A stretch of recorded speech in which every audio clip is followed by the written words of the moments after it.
درودهای انقلابی من رو پذیرا باشید بینندگان عزیز تلویزیون حزب کمونیست ایران و همراهان همیشگی برنامه زنده خیزش مردمی و انقلاب سراسری ایران. نزدیک به 5 ماه از خیزش انقلابی مردم ایران میگذره. با شعار زیبای زن، زندگی، آزادی که مطالبات و حقوق انسانی زنان در ایران رو فریاد زد و این شعار در سطح جهان طنین انداز شد. مبارزه با حجاب اجباری ضربه مهلک و سنگینی بود بر قوانین ضد زن و سنت‌های کهنه و مرد سالارانه. برای اینکه نگاهی به این انقلاب باشکوه بیاندازیم که زنان پیشقراولان اون بودند، رهبران اون بودند و سازمان دهندگان اون، در برنامه امروز همراه هستیم با رفیق پروین اشرفی، فعال سوسیالیست حقوق زنان از ونکوور کانادا. رفیق پروین، سلام و درود. خیلی خوش اومدید. خیلی ممنونم که دعوت ما رو به این برنامه پذیرفتین. منم درود میگم به شما و بینندگان تلویزیون و تشکر میکنم از دعوتتون. خیلی خوش اومدید. رفیق پروین، خب همونطور که مطلع هستین در این خیزش انقلابی یکی از اصلی ترین مطالبات زنان لغو حجاب اجباری بود و زنان در طول حاکمیت رژیم سرکوبگر جمهوری اسلامی از همون روزهای اول تا به امروز به خواسته های این رژیم تمکین نکردن و دارن مبارزه میکنن. اگه اشاره به تاریخچه مبارزات زنان در حوزه حجاب اجباری داشته باشین خیلی ازتون ممنون میشم. من فکر کنم سوال به جایی هستش، به خصوص در این شرایطی که الان قرار داریم خوب اتفاقا به تاریخ نقبی بزنیم. اما اجازه بدین ابتداً اینو بگم که حجاب چه در نفسش، چه در کشفش و چه تحمیلش بر ساخته ذهن و نیاز مردایی هستش که آزادی، برابری و استقلال زنان رو بر نمیتابن. به خاطر همینم مقابل با اون به درازای خود تاریخ حجاب در ایران هستش. ما هیچ وقت فراموش نمی کنیم که قرةالعین بیش از 1 قرن پیش، نزدیک 1.5 قرن در واقع، بی حجاب در عرصه عام حاضر شد و سخنرانی کرد.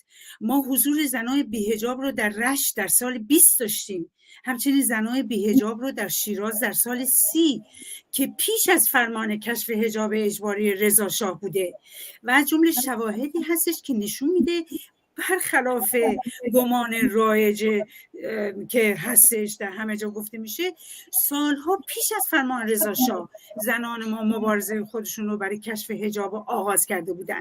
یادمون نره که وقتی رضا شاه حکم حکومتی کشف حجاب رو صادر کرد، کارگرای جنسی رو از کشف حجاب معاف کرد تا به قول خودش صدمه به امر مقدس کشف حجاب نخوره.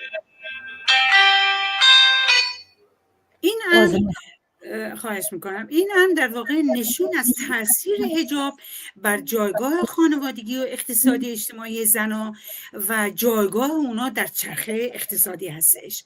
حالا وقتی روی همین 4 دهه اخیرا متمرکز بشیم میبینیم که چه نقشی حکم حکومتی خمینی در مورد حجاب بر این جایگاه داشته و میدونیم که نخستین زمزمه های لزوم پوشش اسلامی برای زنان ایران در اسفند سال 57، یعنی کمتر از 1 ماه پس از انقلاب شنیده شد و این در شرایطی بوده که کمتر از 2 سال بعد، یعنی از 14 تیر ماه 59 و حتی قبل از فراگیر شدن حجاب اسلامی، ورود زنان بی حجاب رو به اداره‌های دولتی ممنوع کردن تا اینکه خلاصه از ابتدای دهه 60 حفظ حجاب و به اصطلاح اون پوشش اسلامی در ایران به شکل فراگیر و همگانی و اجباری شد.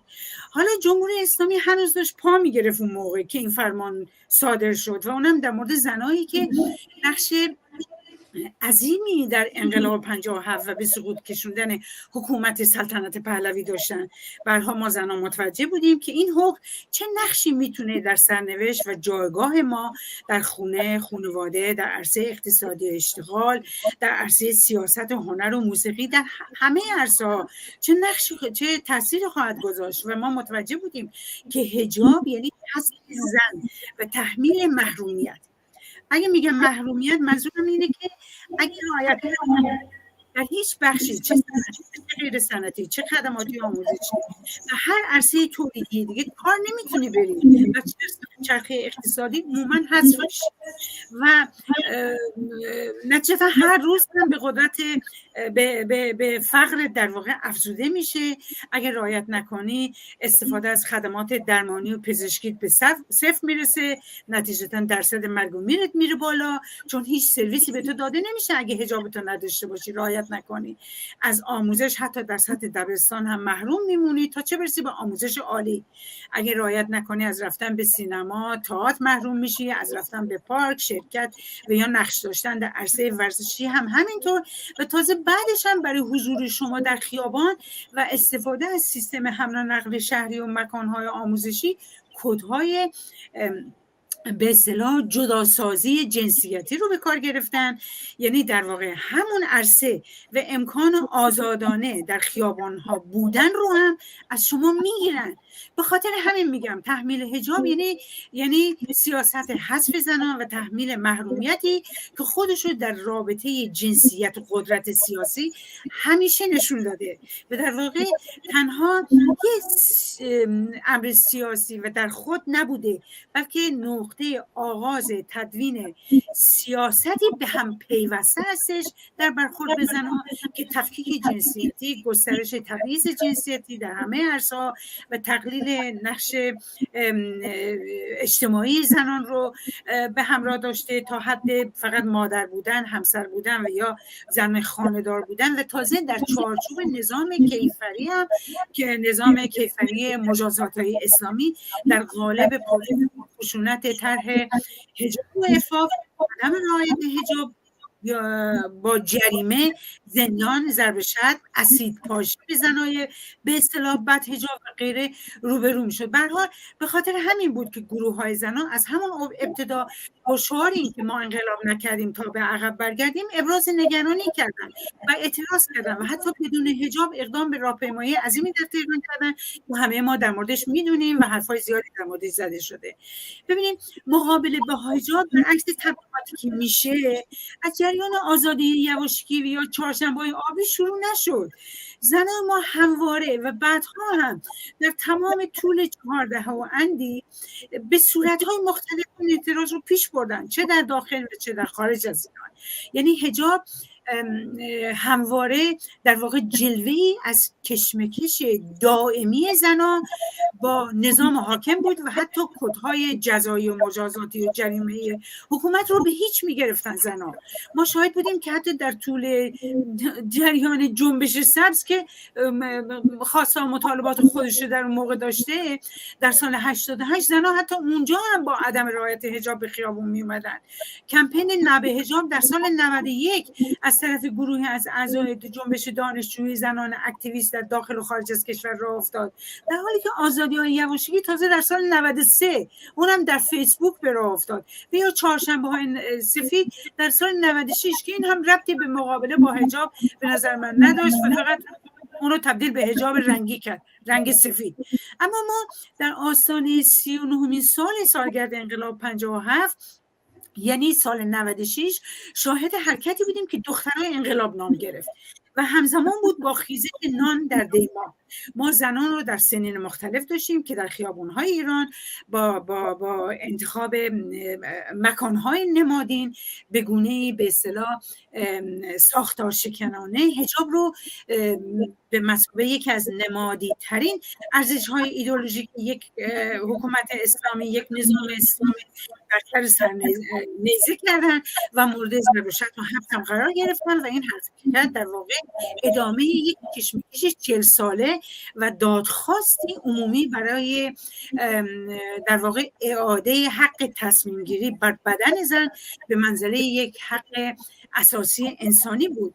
جمله‌ام رو با این تمام میکنم در مورد سوال شما که با این نمونه هایی که من اشاره کردم در واقع قصدم این بود که یادآوری میکنم که جنبش زنان علیه حجاب همیشه یکی از سرکشترین جنبش ها بوده و زنها براش هزینه هم دادن. بسیار سپاسگزارم رفیق پروین. شما در حرفاتون اشاره کردیم به نقش اجتماعی زنان که چطور توسط ابزارهایی از جمله مثلا مذهب، سنن، قانون خواستن که این نقش رو نهادینه کنن در زنان که خوشبختانه نتونستن. اما در خیزش کنونی آگاهی اجتماعی زنان رو چطور می‌بینید با توجه به اینکه این انقلاب یه انقلابی نیست که فقط به خاطر یه انقلاب سیاسی یا مطالبات اقتصادی باشه، بلکه در عین حال یه انقلاب اجتماعی هم هست؟ دقیقاً درست میگین شما. ببینید غلیان‌های پرتنشی که در اعماق جامعه ایران پیوسته در جریان هستش و من شما و بسیاری از اون با خبر هستیم، در واقع هر از گاهی در برهه‌های مشخص تاریخی سر برمیارن و اما این بار به شکل متفاوت‌تری فوران کرد و یک خیزشی سراسری رو در پی قتل ژینا مهسا امینی شعله‌ور کرد که بیان قیام و اسیان در واقع پرصلابت زنای ستمدیده سراسر ایران بود. در حقیقت یک سوژگی زنان رو به عنوان عاملیت تغییر به رو آورد و که خودش خودویژگی این جنبش شد و یه دوران تحولسازی رو در واقع پیش روی ما گذاشت. 5 ماه از خیزشی که از 20 شهریور ماه 1401 شروع شد میگذره. این جنبش اما بدون پیشینه نبود و درست مثل جنبش‌های پیشتر از خودش بلا فاصله رابطه قدرت رو به هیچ گرفت و اون چیزی رو که ظاهراً به اصطلاح نرمال بود، به نظر برخی نرمال می اومد، از نرمالایز بودن خلاصش کرد. این چند ماه یک نقطه عطفی بود و نشون از این داره که جامعه ما به همت زنایی که آگاهی اجتماعیشون رو در عرصه عمل مبارزاتیشون ارتقا میدن، دیگه به وضع پیشین برنمیگرده. نه جامعه ما به وضع پیشین برمیگرده و نه زنان ما به وضع پیشین برمیگردن و حاضر میشن بهش تمکین کنند. این جنبش از همون اولش با حجاب سوزایی که راه انداخت نشون داد که مسئله زن فقط یک امر سیاسی نیست، یه امر اجتماعیه و تغییر سیاسی و جابجایی در واقع در بالا قانعش نمیکنه، بلکه تغییر و تحولات اجتماعی پایه‌ای رو مد نظر داره و دنبال رژیم چنج، اونم از بالا و این حرفا نیست و در جایگاه یک جنبش انقلابی در واقع رو به جلو عرض اندام کرد. به خاطر همین با حجاب سوزانش مسئله تبعیض علیه زن رو به جلو سوق داد و در مقابل همگان قرار داد. زنایی که به خیابون اومدن از زن بودنشون فرار نکرده بودن، بلکه اونو دستمایه یک مبارزه علیه نابرابری کردن و اینکه مسئله فقط جنسیت بیولوژیک ما نیست، بلکه ما میخوایم اون جایگاه اجتماعی رو که یک سیستم پر از تبعیض و نابرابری ما رو درش قرار میده رو به اصطلاح به زیر بگیریم. نمیخوایم در زیر ساختار سرکوب و فقر زندگی کنیم. نتیجتا مبارزه و شجاعتشون رو به خیابون کشودن. عرصه خیابون همون جایی هست، همون عرصه‌ای هستش که رژیم سالهاست درش ارزاندام کرده و نیروهای سرکوب و قدرت نمایش رو در واقع در اون مستقر کرده. از همون اولین روز شروع بگیر و ببندش رو شروع کرد. اگه چه مسئله حجاب تلنگر اولیه زد و زنها تلیه‌دار این جنبش بودن، ولی ما دیدیم که این فقط زنها نبودن که ایران اومدن و اونم فقط به خاطر حجاب. یه چیزایی در واقع یه چفت و بحث‌های آدمای وسیع رو به هم پیوند میداد که در اون سرزمین زندگی میکردن و تحت حاکمیت یک حکومت به غایت ارتجاعی اسلامی. در واقع خواست برابری، رفع تبعیض در همه عرصه‌ها، حق مشارکت و حق سهمبری از ارزش تولید شده اجتماعی، اکثریت این معترضانی رو که به خیابان اومده بودن به هم پیوند میزد و این یک پدیده جدیدی نبود. من در سوال پیشین به فرازهای از این خیزش‌ها اشاره کردم و اگه نگاهی به سالهای دور و نزدیک بکنیم به هر حال به خاطر میاریم که زنان اولین معترضان خیابانی، روی این انگشت میذارم، معترضان خیابانی بعد از قدرتگیری جمهوری اسلامی بودن. بنابراین ما خیابان رو میشناسیم، میدونیم که ما کم خیزش عمومی نداشتیم که زنها نقش عمده‌ای رو در اون بازی نکرده باشن و البته کم کشتارهایی هم سرکوبی رو هم نداشتیم و در از همون آغاز به قدرت رسیدن جمهوری اسلامی این بگیر و ببندها شروع شد. کشتارهای دهه 60 رو به خاطر داریم، به خاطر این به راه افتاده بود که رژیم متوجه شده بود از همون ابتدا که انسان‌های شریفی که عمدتاً هم چپ بودن ممکنه موی دماغشون بشن.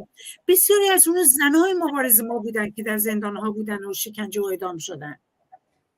ما اعتراضات پراکنده رو در تبریز و قزوین در سالهای 71 و 74 داشتیم، خیزش مشهد در 71 رو داشتیم، خیزش قزوین در 73، خیزش اسلامشهر در 74 در دوره رفسنجانی که در واقع سومین شورش بزرگ بعد از انقلاب توسط مردم حاشیه نشین علیه فقر و محرومیت بود که از نارضایتی مردم از بالا رفتن یه شبه کرایه ها از 10 تومن به 15 تومن و اعتراض به فقر و کمبود آب راه افتاد و سرکوب شد و کشته و بازداشت به دنبال داشت. حتی با هلیکوپتر به مردم شلیک کردن و تانک وارد خیابونا کردن. با اون موقع سوشال میدیا نداشتیم این اخبار رو وسایل پخش بکنن. همینطور که میایم جلو، حمله به کوی دانشگاه در 18 تیر 78 رو داشتیم. بعدم اعتراضات فعالان دانشجویی چپ رو در آذان ماه 86 که بسیاری رو دستگیر کردن. بعدم همونجوری که گفتم ما دختران انقلاب رو داشتیم و بلیطی کردن حجاب در خیابون ها در 96. بعد هم شورش معیشتی یا شورش نان در ماه 96 میتونیم فراموش کنیم. پشتبند اون اعتراضات آبان 98 که به دنبال در واقع بالا رفتن قیمت بنزین شروع شد و اونم کشته‌های بسیاری به جا گذاشت. این مثالا رو به خاطر این میذارم میگم، در واقع به خاطر اینا رو دارم مختصرا رو میکنم که بخوام یه فصل مشترک بین همه اینا بکشم و بعدم یه تفاوت اشاره کنم. همه اینا بر علیه وضعیت موجود و برای تغییر شرایط موجود که اتفاقا در تمام دوره ها، اینو به صراحت میگم و تاکید دارم، در تمام دوره ها با مشارکت زنها همراه بود. خب این وضعیت موجود هیچ وقتم بهبود پیدا نکرده بود. طبیعی بود که در جای دوباره سرباز کنیم، اما این بار با اعتراضات خود زنان به وضعیت موجود به اصطلاح در مقابل وضعیت موجود شروع شد و این وضعیت موجود در واقع حاصل سیاست‌های یک حکومتی بود که اعتراضات عمومی به فساد و ناکارآمدیش، اعتراض به وضعیت رقتبار معیشتی که به بار آورده بود، اعتراض به استبداد مذهبیش که سوار زن ستیزی بود، تفکیک جنسی رو کد چشی برای زنان در طول 4 دهه اخیر رو به بار آورده بود و به یک کلام محرومیت‌های وسیع رو برای زنان به همراه داشت. همه اینا این جنبش انقلابی کنونی رو نتیجه داد. یعنی این جنبش هم در اعتراض به وضعیت موجود بوده و در واقع حضور پیشاهنگ مستمر هزاران زن در این جنبش اونا رو تلیه‌دار این جنبش کرد و خودش رو در شعار به نظر من زن زندگی آزادی نشون داد. یعنی مشخصه این جنبش در واقع به جلو روندن مطالبات زنها و تلاش برای تبدیل اون به مطالبات کل جامعه بود. میگم تلاش. مسئله حجاب از نظر من. بله رفیق جان، شما در حرفاتون اشاره کردیم به مبارزات زنان که چقدر وسیع بوده، تداوم داشته و تا الان این مبارزات ادامه داشته. اما خب در کنار این بعضی از افراد هستن که میگن این خیزش انقلابی و نقش و جایگاه زنان از لحاظ تئوریک و سازماندهی ضعف داشته. نظر شما در این مورد چیه؟ ضعف داشته یا نه؟ ببین من اینو خوب میفهمم اما اینو هم میفهمم که همه این جنبش ها نقاط ضعف و قوت دارن و جنبش زنان هم حتما مستثنا نیست. اما به نظر من جنبش زنان یه موفقیت داشته که نمیشه اونو نادیده گرفت به نظر من و اون اینه که در حوزه برابری جنسیتی گفتمان سازی کرده و این گفتمان رو تا حدودی در فضای جامعه سیاسی ایران، جامعه سیاسی آزادیخواه و برابری طلب به خصوص، نه اینکه غالب کرده بلکه وسیعاً در اون پیش برده. البته ابزارهای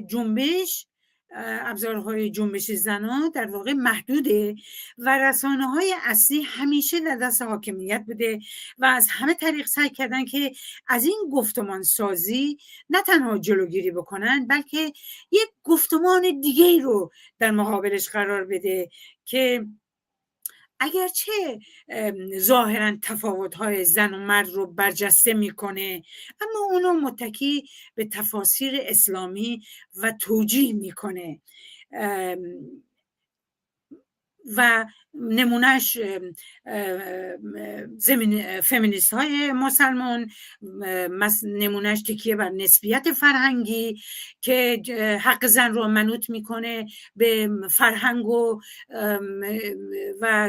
به اصطلاح خود جامعه در واقع این حجاب رو فرهنگی کرده و یا حتی صرف نظر از حالا حاکمیت و کار ندارم، همه میدونیم چی میخوان در مورد حاکمیت، میدونیم که چه ابزارهایی، ولی در قالب جنبش های فمینیستی یا حتی همین جنبش لیبرال ها، جنبش های راست، جنبش های سلطنت خواهی، همه اینها در واقع از زن یک جایگاه متکی بر جامعه مرسالار رو توجیه میکنن. اما با این وضع زنها از حضور خودشون در عرصه های اجتماعی دیگه ما میدونیم منفعت میبرن. برای مثال نه فقط در خود جنبش زنها بلکه عرصه های اجتماعی دیگه هم میخوام اشاره بکنم. برای مثال بحث حقوق کودکان و کودک همسری خیلی مستقیم با حقوق زنها در ارتباطه. حتی محیط زیست با حقوق زنها به صورت مستقیم در ارتباط جنبشش به نظر من.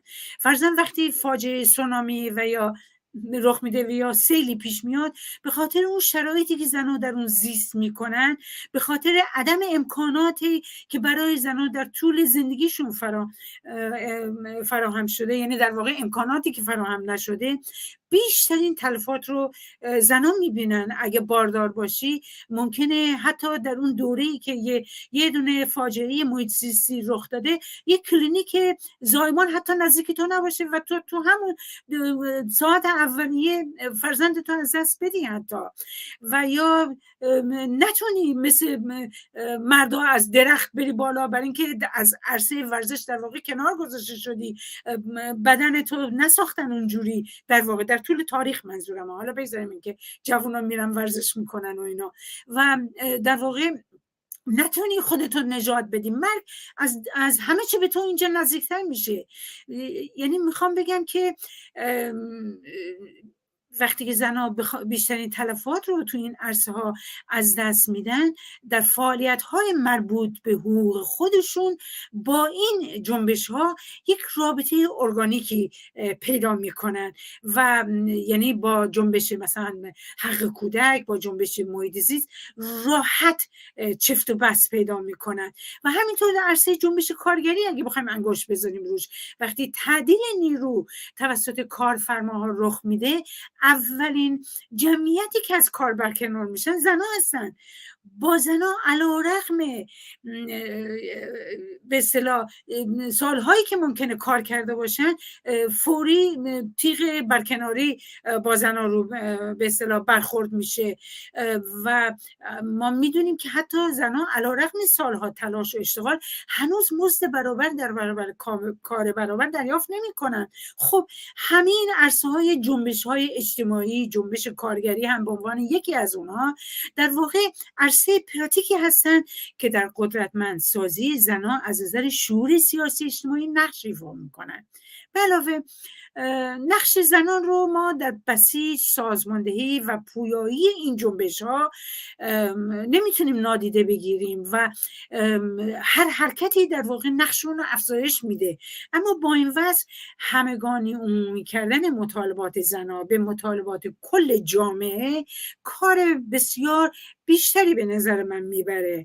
یعنی چطور ما تلاش میکنیم مطالبات زیست محیطی رو به مطالبات کل جامعه تبدیل کنیم، چون همگان از تخریب اون در رنج هستن.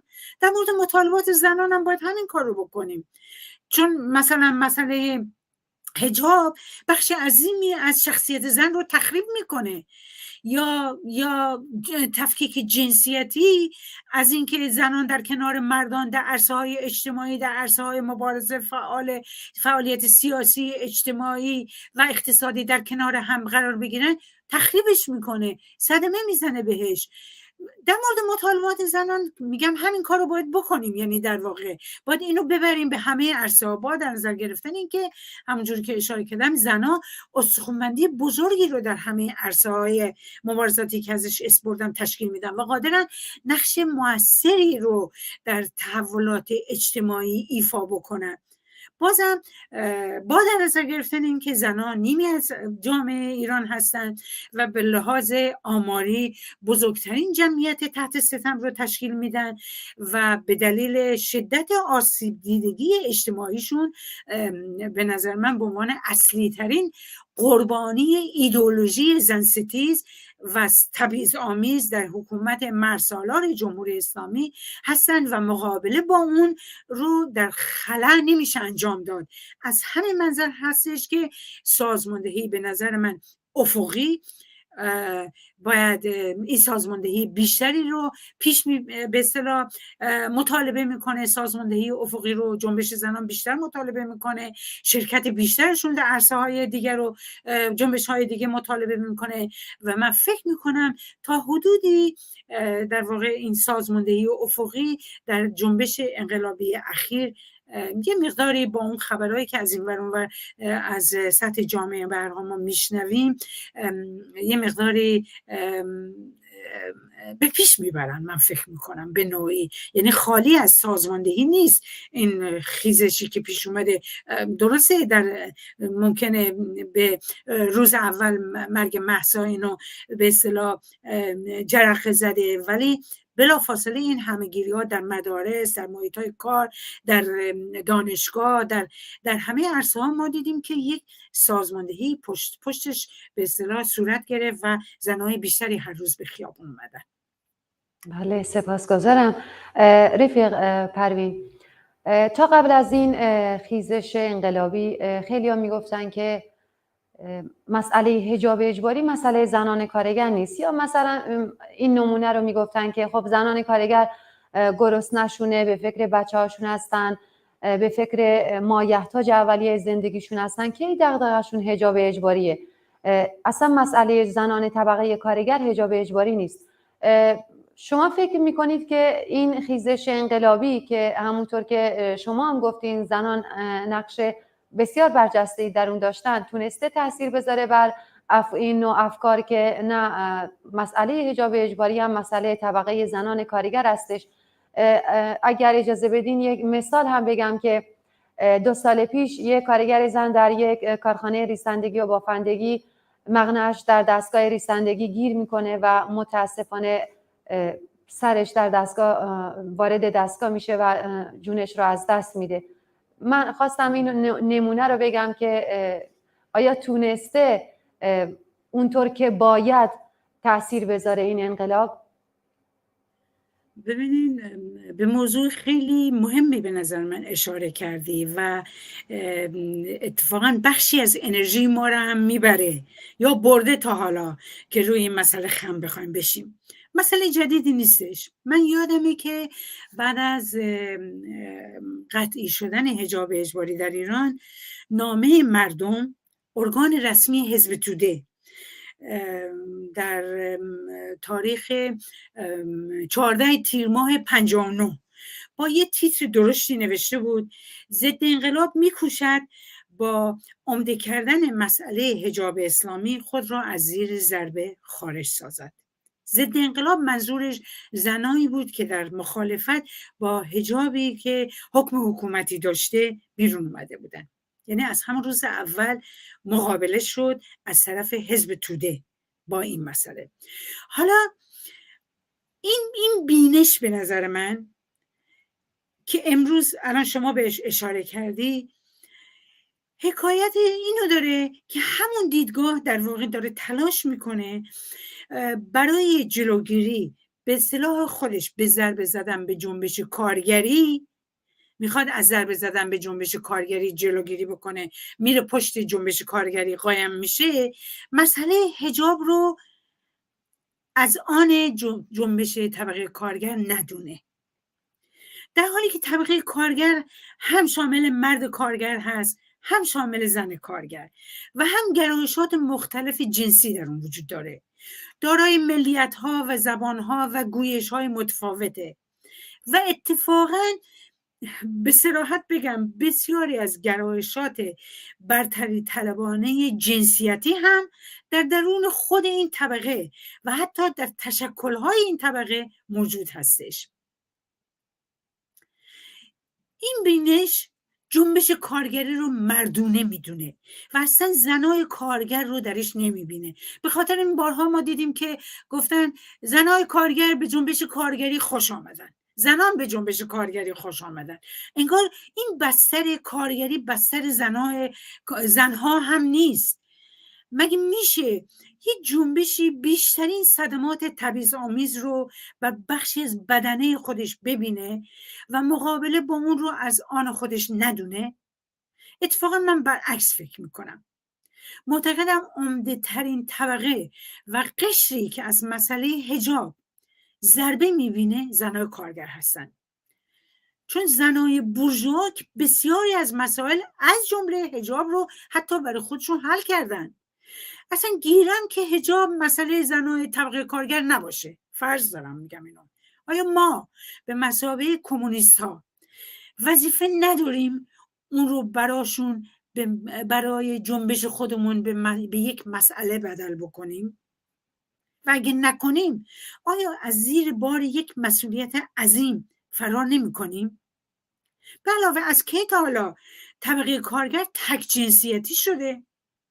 از کی تا حالا طبقه کارگر فقط درگیر امور معیشتی باید باقی بمونه و مسائل از این دست اصلا بهش ربطی پیدا نمیکنه؟ طبقه کارگر مگه در درون خودش همجنسگرا نداره؟ مگه در درون خودش زنایی رو که از حجاب آسیب میبینن نداره؟ همون نمونه ای رو که شما زدین که زن کارگری که در تصمیم نقاله گیر کرد، حجابش گیر کرد و به مرگش ختم شد، آیا طبقه کارگر مگه نمیبینه اینو به چشم؟ این استدلال که زن طبقه کارگر فقط امور معیشتی و اقتصادی اینا بهش مربوط میشه و فوقش هم به اصطلاح تحول سیاسی که بخواد بره قدرت بگیره، به نظر من این یک استدلال از پایه اکونومیستی حقیر هستش که در واقع با فروکاستن عدالت اجتماعی به صرفاً یک امر اقتصادی این خطر رو دامن میزنه که از این طبقه فقط یه صنف میسازه و بعد باعث شق شدن در درونش هم میشه. به نظر من اتفاقا برای اینکه طبقه کارگر یک پارچگی و اتحاد درونی خودش رو حفظ بکنه، باید به همه ستمها و معضلاتی که تمام بدنه خودش رو، فارغ از این که به اصطلاح مطالبات معیشتی هست، فارغ از این که مطالبات تشکلی هست، فارغ از این که مطالبات مزدی هست، فارغ از این که بسیاری از این مطالباتی که مستقیما به مسائل معیشتی ارتباط پیدا میکنه و بخش عظیمی از زنان طبقه کارگر رو هم در بر میگیره، فارغ از اینا باید همه اون ستم ها و معضلات دیگر رو که به بخش های دیگه درون خود طبقه کارگر به اصطلاح برمیگرده، به تمام اونا توجه خودش مبذول بکنه به نظر من ببخشید، و سرباز کردن از این وظیفه در واقع هیچ گونه یک پارچگی برای طبقه کارگر نمیاره، بلکه اونو شقه میکنه. و این توجیه که مسئله زنای کارگر حجاب نیست، واقعا به نظر من جامعه ایران رو نمیشناسه که چقدر حتی ببینید در نظر بگیرید زن کارگری که از کارخونه تعطیل میشه، سر راهش میره بچه‌شو فرض کنید از مدرسه با پای پیاده برمیداره، چادرش هم سرشه، سر راهش میره خرید مواد غذاییشو میکنه، بار بندیل دستشه، سوار اتوبوس میشه، ماشین نداره زیرش پاش که بشین و به اصطلاح بدون اینکه مشکلی داشته باشه زیر کولر ماشین بشینه و راحت رانندگی بکنه بره، میره سوار اتوبوس میشه. تازه اتوبوس تفکیک شده، جنسیتی تفکیک شده، میره تو اتوبوس با دندونش لبه چادرش نگه میداره، با یه دستش وسایل بارش نگه میداره، با یه دستش بچه‌ش نگه میداره، با پاش فشار میاره به اون میله که در اثر هر تقلایی که اتوبوس میکنه به زمین نیفته. بعد این زن کارگر حق نداره در مقابل حجاب بیسته، به خاطر اینکه بخشی از به اصطلاح اکونومیست ها به نظر من فکر میکنن که مسئله معیشتی نیست، فکر میکنن که طبقه کارگر مسئله حجاب نیست.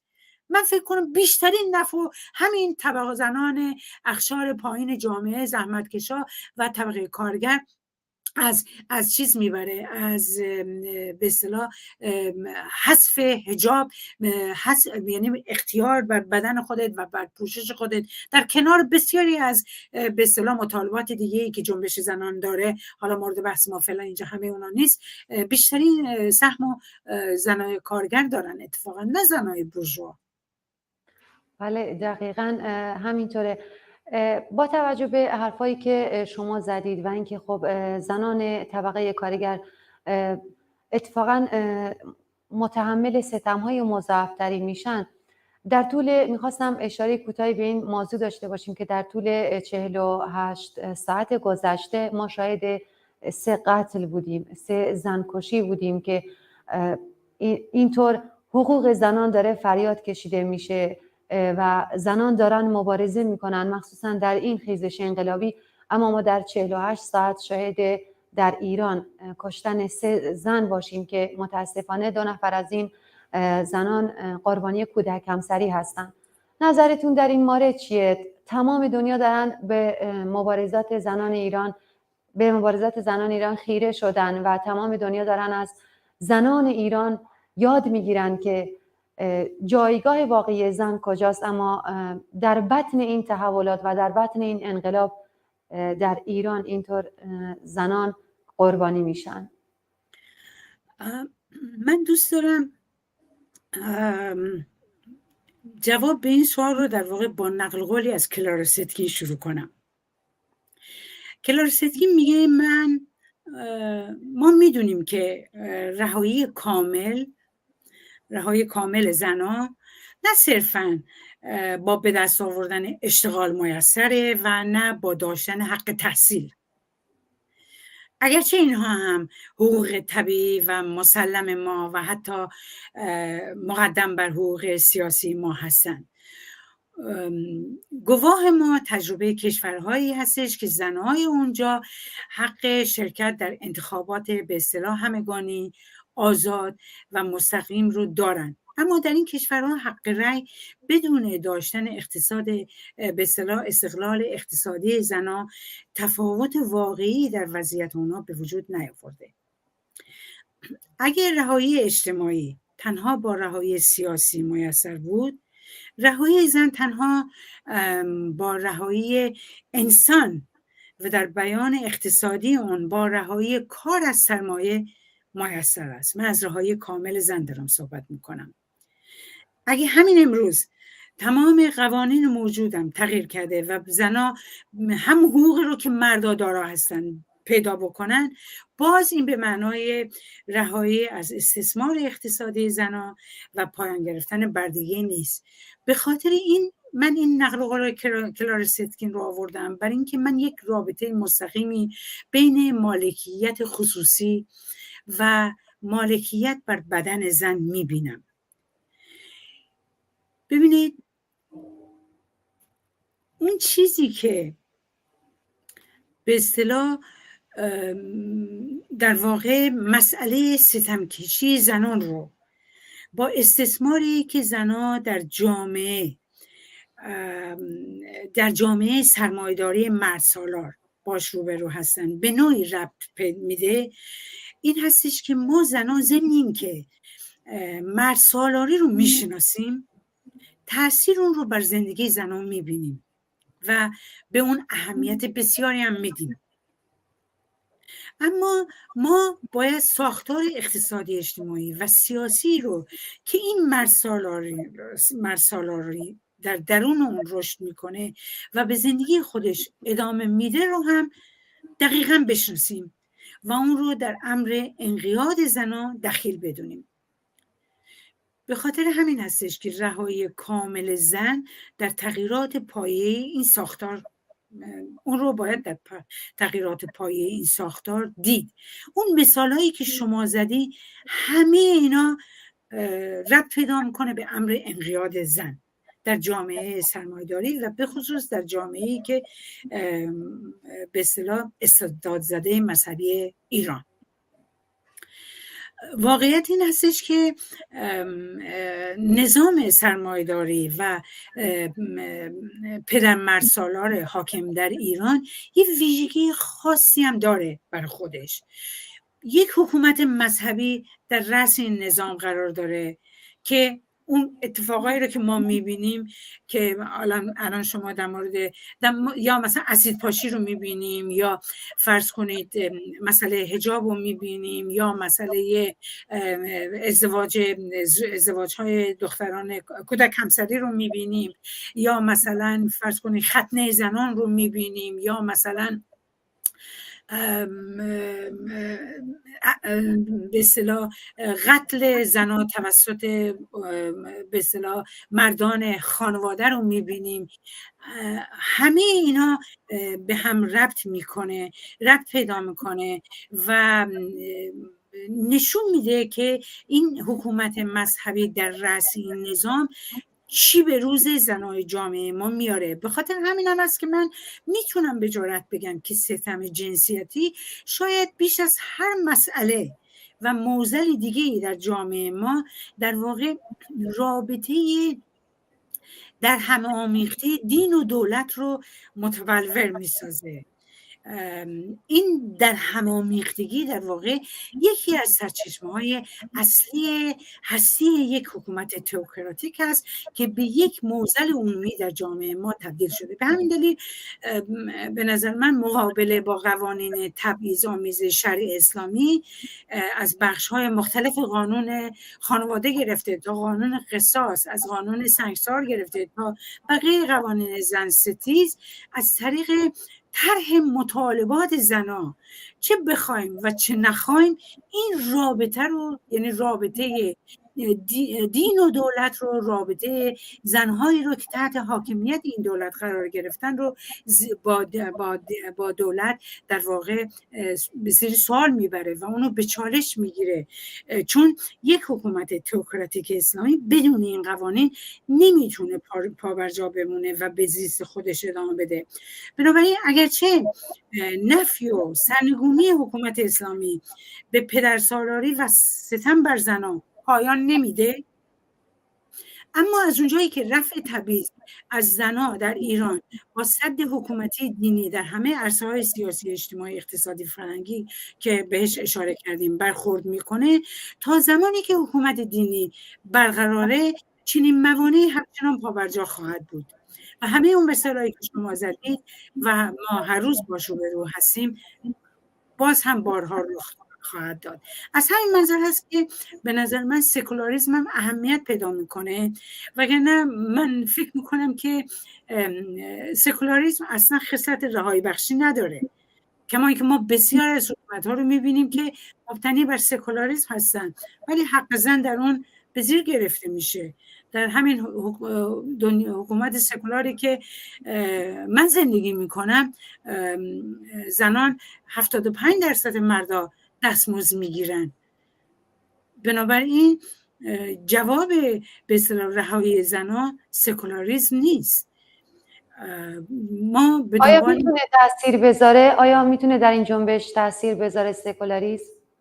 حتما تاثیر خودش میذاره. اتفاقا یکی از اشتباهاتی که در دوران انقلاب به اصطلاح جنبشی که علیه سلطنت برخواسته بود کرد این بود که روی سکولاریسم اون جنبش انگشت نذاشت. باید انگشت بذاریم، صرف از اینکه ایدئال هامون حفظ کنیم. ما دنبال جامعه بی طبقه سوسیالیسم هستیم، بی طبقه هستیم، همه اینا به جای خودش، ولی یک حکومتی رو که با به اصطلاح به اسم جمهوری اسلامی با تمام حواشیش و زده‌بندهاش داشت قدرت میگرفت، ما کمکاری کردیم در مورد سکولاریسم.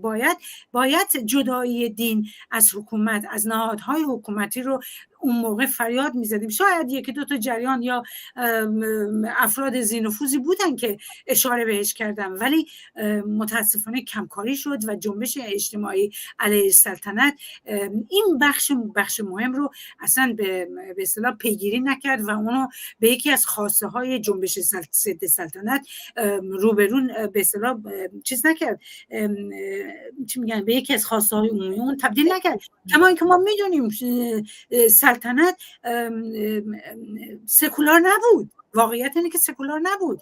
سلطنت تیتر اولش خدا شاه میهن بود و اعلیحضرت همایونی مرتب به اماما دخیل میبست و آخوندها رو پرورش داد و زیر دامن خودش گرفت و به قدرت اونها تکیه میکرد. و حتی خمینی موقعی که با انقلاب سفید روبرو شد مگه اختلافش چی بود با شاه؟ این بود که چرا به زنها حق رأی دادید؟ با بقیه چیزا مخالفتی نداشت که همین به اصطلاح جریان سلطنت این جریانات ارتجاعی رو زیر بال و پرش گرفت. و بعد هم حالا من نمیخوام برگردم به مسئله انقلاب چطور رخ داد و تاریخچه رو بگم که چطوری به اصطلاح تاریخ مصرف شاه در واقع به سر اومده بود و چه برنامه‌های ریختن که خطراتی به وجود اومد برای جنبش انقلابی اون دوران ضد سلطنت در واقع، و چجوری به کجراهاش بردن و چجوری در واقع یک حکومت ارتجاعی، اگر کمتر از حکومت شاه ارتجاعی نبود، بیشتر از حکومت شاه ارتجاعی نبود، کمتر از اونم نبود، اومدن سوار جامعه کردن. همین سلطنت طلبایی که امروز داد میزنن که به چپا فوش میدن که شما نمیدونم جمهوری اسلامی رو آوردین، واقعا دارن دروغ حالا کلمه مناسبی نمیخوام فوش بدم، میخوام خاک به چشم همه بپاشن. واقعیت اینه که آمریکا و غرب با همین ژنرال های زمان شاه اینا دستاشون توی به اصطلاح یک کاسه کردن با هم دیگه. غرب با یک کاسه کرد خودشو با این جنبش اسلامی که اومده بود به جلو آورده بودن. خمینی رو بهش خرج هزینه سفرش دادن، از نجف برداشتنش آوردنش به زیر درخت سیب نشون دادنش و بهش امکانات دادن که به اصطلاح این جنبش انقلابی رو بخواد با استفاده از مذهب که در واقع پا هم داشت اتفاقا در جامعه ایران، من نمیخوام بگم پا نداشت، سوار اون جریان بشه و بعد به کجرا ببره انقلابی رو که میتونست اگر طولانی تر میشد شاید میتونست نتایج بهتری رو بده. من نمیخوام پیش بینی بکنم چیزی رو، ولی واقعیت اینه که همین در امروز هم اگر رضا پهلوی چشم امید داره به سپاه پاسداران، به بخش ارتش، اتفاقا ناشی از همون سیستمه، ناشی از همون تفکریه که سرکوب رو در واقع میخواد دوباره ببره به نهادینه بکنه.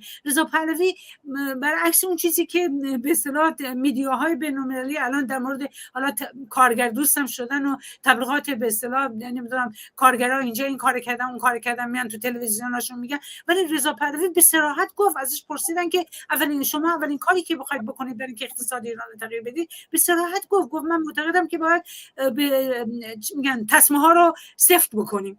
یعنی چی؟ یعنی به اصطلاح دمار از گرده کارگر در بیاره، دمار از گرده زنای زحمتکش در بیاره. و حالا بگذاریم از این که اصلا اون موروث بودن سلطنت اینا همه بحثایی که خیلی ها کردن، من نمیخوام دیگه دوباره به اون برگردم. یعنی تفاوتی با یک حکومت به اصطلاح بورژوایی که نه حقوق کارگر رو به رسمیت میشناسه، نه حق زن رو به رسمیت میشناسه، نه محیط زیست رو به رسمیت میشناسه، نه حق کودک رو به رسمیت میشناسه، نه حق کویر رو LGBT رو به رسمیت میشناسه. نه اصلا معتقده که انسان ها میتونن گرایشات جنسی متفاوت داشته باشن. هیچ کدوم از اینا رو به رسمیت نمیشناسه، میخواد بیاره در ایران به اصطلاح حاکم بکنه. مگه ما نداریم اینا رو؟ خب داریم دیگه چه لزومی داره که به خاطر یک جریان دیگه که میخواد همونا رو ادامه بده به اصطلاح مردم بخوام بیان بیرون؟ مردم به خاطر برنامه‌های دیگه میان بیرون. همون چیزی گفتم از اول، مقابله با نظم موجود. این نظم موجود همون نظمی هستش که رضا پهلوی، جریانات لیبرال راست میخوان به اصطلاح حاکم هست، به نوعی با شیوه های دیگه ادامهش بدن در واقع، در حالی که ما خواهان این نیستیم. ما میخوایم تغییر تحولات پایه‌ای به اصطلاح صورت بگیره. حالا من دیگه بیشتر از این نمیخوام این مسئله رو ادامه بدم، ولی من میخوام بگم سکولاریسم اهمیت داره ولی رهایی بخش نیست. اینو حواسون باشه. در همین کانادا رهایی بخش نبوده هنوز. ما خب رفیق پروین، وقت برنامه داره به اتمام میرسه، کمتر از 10 دقیقه وقت داریم. میخواستم، زمان خیلی کمه میدونم، اما خب راه حل و یا آلترناتیوی که بخواد مسئله زنان رو حل کنه از نظر شما چیه؟ آیا سوسیالیسم میتونه تاثیرگذار باشه در این برهه؟ من فکر میکنم جواب شما به صورت کلی آره هستش. به هر حال تمایلات سوسیالیستی، سازماندهی جریانات سوسیالیستی اونقدر تاثیر داره که من حتی به صراحت میتونم بگم که جامعه ایران با در نظر گرفتن مطالباتی که رو به جلو اومد، یک جامعه چپه. مطالبات جامعه ایران مطالبات چپه. مطالبات جامعه ایران مطالبات راست نیست. این رو حواسمون باید باشه. و من نمیخوام انگشت بذارم روی هیچ جریان سوسیالیستی خاصی، بحث من اصلا اون نیست. من بحث مطالبات پایه‌ای رو دارم میکنم که این مطالبات پایه‌ای عمدتاً سوسیالیستی هستن. اما معتقد نیستم که زنان ما باید تا اونجا که به مسئله جنبش زنان برمیگرده و مطالبات زنان برمیگرده دست به دست هم بذارن تا یک حکومت سوسیالیستی بخواد بیاد سر کار. نه، در پروسه به نتیجه رسیدن یک حکومت دموکراسی به اصطلاح سوسیالیستی که مبتنی بر به اصطلاح مطالبات اکثریت زحمتکشای جامعه باشه و که از یک بخش عظیمشو، حتی من شنیدم 64% جامعه رو زنها تشکیل میدن، اگه حالا نگیم نیمی 64% کم نیستن. حالا بگذاریم بعضیا میگن نیمی و بر مطالبات اونا تکیه بکنه. تا منتظر اون بخوایم بمونیم ما باید قدم به قدم، این یه پروسه است. انقلاب اجتماعی یک پروسه است، یک روزه به وجود نمیاد. حتی انقلاب سوسیالیستی باید بر اساس به اصطلاح دستاوردها و یا مطالبات تمام آحاد زحمتکش جامعه متکی باشه و بدون اون نمیتونه پیش بره. ولی من مخالفم با اینکه برخی میگن مطالبات زنها سوسیالیستی نیست یا بورژواییه یا جنبش زنها بورژواییه یا جنبش زنها حالا وایسه تا طبقه کارگر به حکومت برسه. من با این بحثا راستش از پایه مخالف هستم. آلترناتیو من سوسیالیستی هستش و این روندی که پیش میره اتفاقا بنمایه اون حکومت آینده‌ای میتونه باشه که من شما شاید بهش تعلق داریم. بسیار سپاسگزارم. زمان برنامه داره به اتمام میرسه. 1-2 دقیقه وقت داریم. شما اگه پیام خاصی دارین یا حرفی که من در سوالم ازتون نپرسیدم و شما بخواید این حرف رو در برنامه امروز بزنید، خیلی ازتون ممنون میشم اگه کوتاه بفرمایید. من اولا تشکر میکنم از وقتی که به من دادی عزیزم. شاید به عنوان حرف آخر بتونم اینو بگم که در رابطه با رخدادهای ایران ما اخیراً شاهد یه مقداری افت بودیم، ولی این افت به معنای محو نیست. عین آتش زیر خاکستر میمونه. ما 96 وقتی که خوابید یه افتی پشتش پیش اومد ولی 98 سر برآورد. الان هم این خیزش زن زندگی آزادی که ژن ژیان آزادی که پیش اومده، من فکر میکنم که علیرغم افتی که ممکنه وجود داشته باشه دیگه دوباره سر برمیاره، به خاطر اینکه احتمال اینکه جامعه به جای اول خودش برگرده به همون به اصطلاح تحمیل اون چه که تا حالا بوده و به اصطلاح عدم مقابله اینجا اونجا به خاطر سرکوب و اینا برگرده، من اونو نمیبینم به اون صورت. باید نظر گرفتن این که یادمون نره که بخشی از این جنبش انقلابی در زندانهای جمهوری اسلامی هستن و جمهوری اسلامی به عمد اینا رو گرفته از درون خیزش‌های خیابانی که بخواد به اصطلاح هزینه این جنبش انقلابی رو برای ما بالا ببره، ولی ما با شرکت خودمون در واقع در خیزش‌های خیابانی هزینه رو برای جمهوری اسلامی میبریم بالا. خیلی ازتون ممنونم، متشکرم که وقتتون رو در اختیار تلویزیون ما گذاشتیم و دعوت ما رو پذیرفتیم. خواهش میکنم، خیلی ممنون از شما و سپاسگزارم از شما بینندگان عزیز که تا این لحظه با ما همراه بودید. آنچه که تقدیمتون شد گفتگو بود با رفیق پروین اشرفی، سوسیالیست فعال حقوق زنان که از ونکوور کانادا با ما همراه بودند. تا دیداری دوباره شاد و سربلند باشید. به امید پیروزی برای زن، زندگی، آزادی. سلام بچه، خدای نگهدار.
نکشید مردم رو.